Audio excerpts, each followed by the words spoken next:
Okay, I'm making some fajitas. I'm going to prepare the meat. I'm trimming off what fat I can, and I'm cutting in sections like this. And then on some parts of it, you need to get rid of this stuff here. That if you don't, when you cook it, when meat will shrink up, it'll curl, and then when you try to eat it, it'll be tough and stringy. So any place you see that where you can pick up all this fat right here, the harder fat like that, it'll melt off when you're cooking it, whether you're grilling it or using it in a skillet. Then once I section it off, when I want to go, if you look here, you see all this grain right here. So what you want to do, if you're going to put it in a skillet, you cut it as thin as you can across the grain. See where it's going across? Just like that. How about this thin? And that'll make it to where when you bite into it in a tortilla, it'll pull apart a little easier. It won't be so tough. Of course, the way I cook this, it's usually not that tough to eat unless it's just a bad cut of meat. Once we have it all cut up, we're going to put it in a little marinating tub I have here. I've cleaned my cutting board off there and I set that there so it is clean. And then I've got a Fabulosa quick fajita marinade. And then some Fiesta brand extra fancy fajita seasoning with tenderizer. You can get that at most grocery stores. And then I just put it in a little shaker. So what I want to do here is go ahead and sprinkle a little marinade on there. And if you have some gloves, you might want to wear those, but I'm not scared of it. So, and just kind of mix it in with it. Okay, and then we take the best seasoning, well, a lot of seasoning,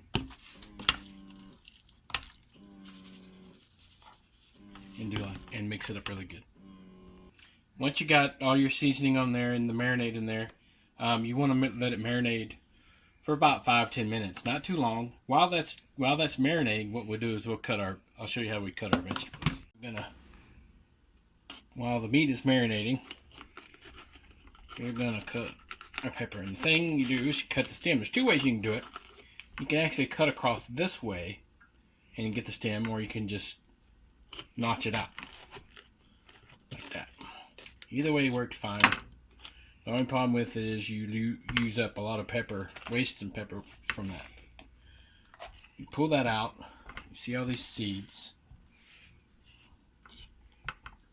and then just cut it in half. Somewhere on your counter or in the trash, take all this white parts of the pepper off right there, and get the seeds out.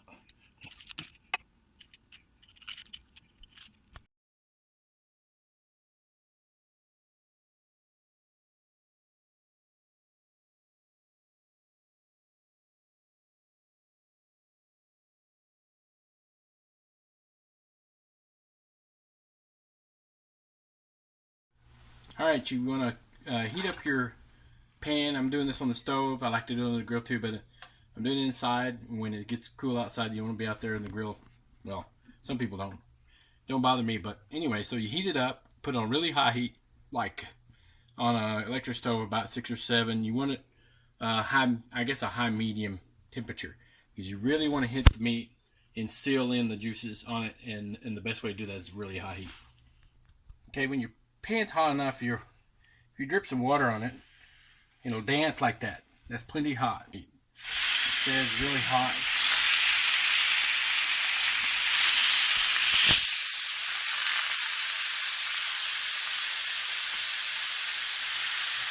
You might have too much meat for a pan, but it'll work for right now.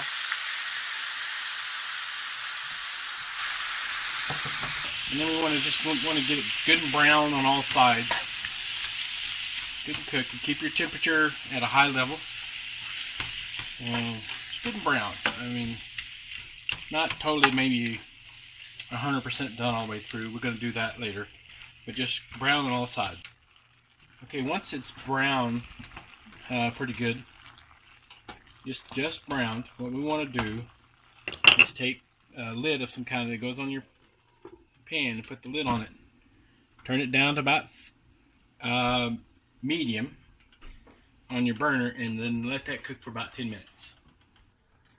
Alright, once it's cooked for about 10 minutes on medium, we want to sweat our vegetables, our onions and bell peppers. So go ahead and put them all in there. And I'll probably have... So you just want to incorporate that into the meat a little bit. And then, got that good mixed in together. Put our lid back on it and let it sweat. While it's cooking for 10 minutes, every once in a while, occasionally kind of stir it around. So, okay, once all your juices are cooked down and all your vegetables are pretty sweated out and your onions are almost translucent, it's about ready. And you just cut off and serve in a nice warm sour tortilla, sprinkle with some cheese, and there you go.